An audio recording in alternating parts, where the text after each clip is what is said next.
Taking lots of pictures and hindi ko na alam saan pala pupunta pero parang may something to. Puro Pinoy dito.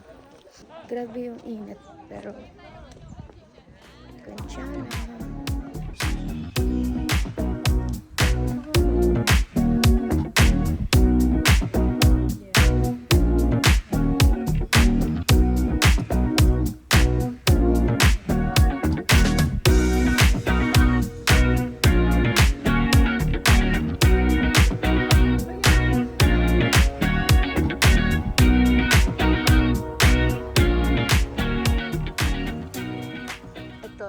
Nababasa ko to, guys.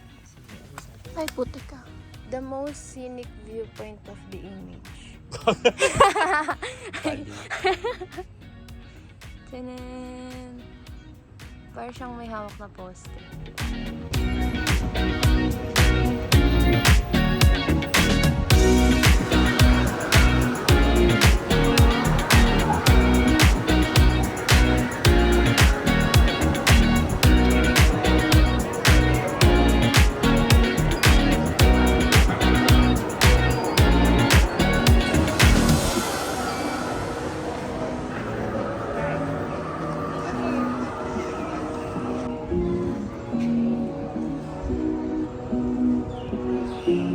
So after that, we went here at the Nongnuch Tropical Garden.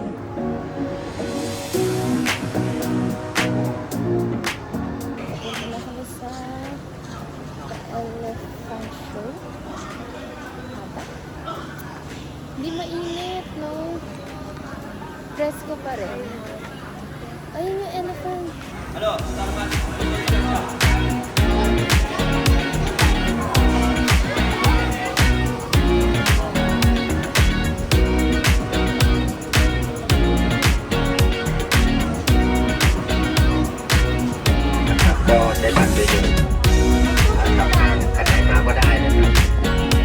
ก็จะออกเป็นสีเป็นพวกผม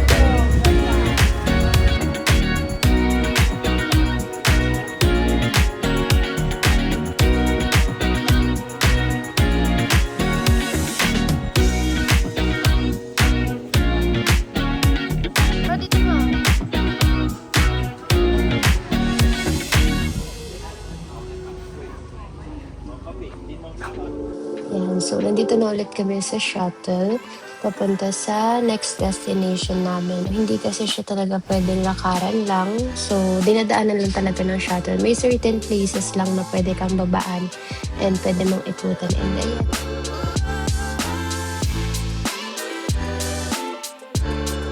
Koจะมีน้ำกาแสนรู้มีรถแก้วน้ำพอและจะมีสนองด้วยไม้รถก็จะจอดตัวเลขก่อนนะครับให้ลูกค้าลงถ่ายรูปตัวนี้ก็ไม่จำกัดเวลา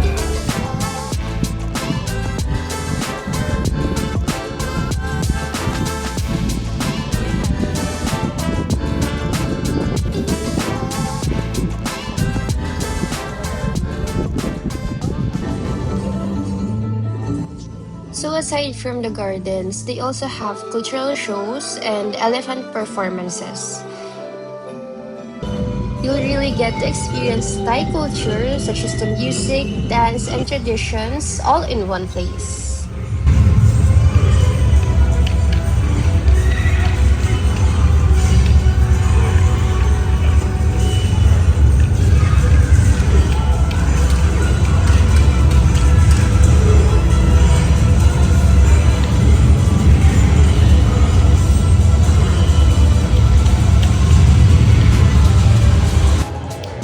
right after the cultural show, we went here straight sa elephant show. Sabi nila, isa to sa highlights here.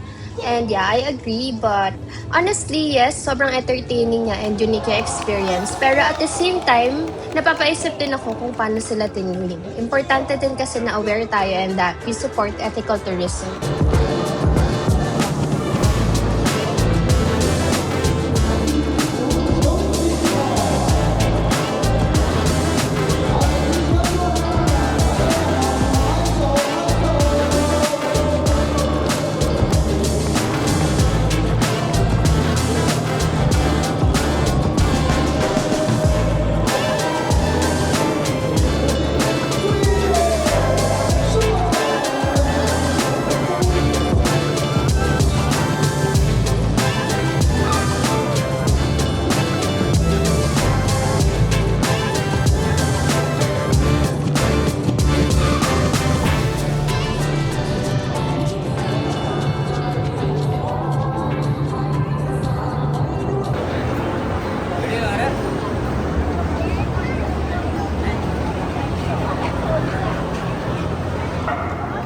Bye-bye.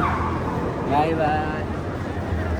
After the elephant show, nag-lunch na kami and take note guys, buffet style to and it's also included sa ticket na pinurchase namin. Madali lang kami dito kumain kasi meron pa kami ibang mga pupuntahan na destinations.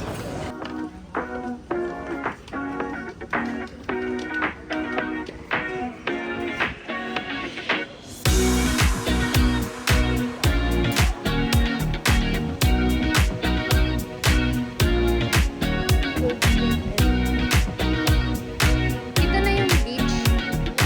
Malayo pa. Kasi yung viewpoint.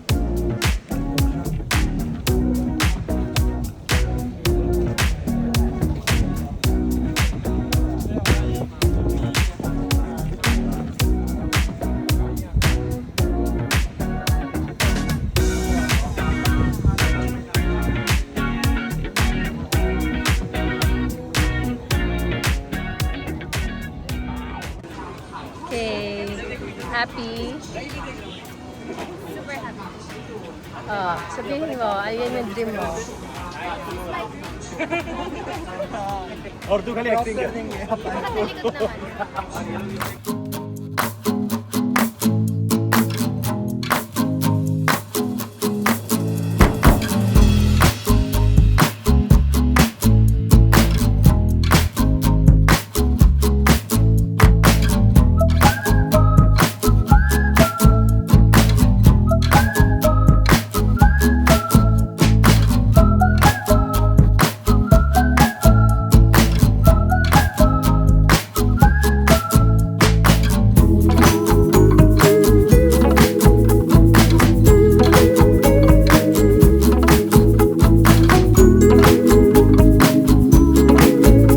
One of my highlights in this trip is visiting the Sanctuary of Truth.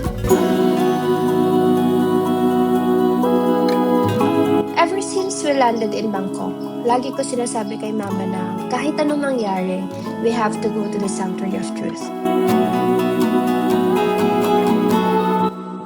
Cute lang kasi sa Pattaya tour na inavail namin, yun yung last destination and it felt like a beautiful way to end our Pattaya adventure. And pagdating pa lang doon, like, malayo pa lang siya, sobrang na-amaze na ako. Knowing that that museum or structure is created by humans using different types of wood and take note, walang metal nails na ginamit para magdikit-dikit yun. As you can see, we are all wearing a safety hat kasi up until now, under construction pa din siya.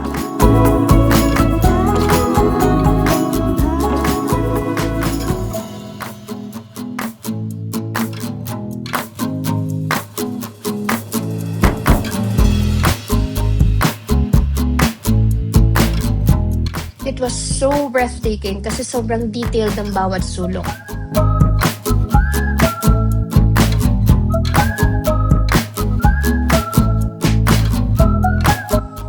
And the best part? The view. Overlooking the sea, it feels peaceful yet powerful at the same time.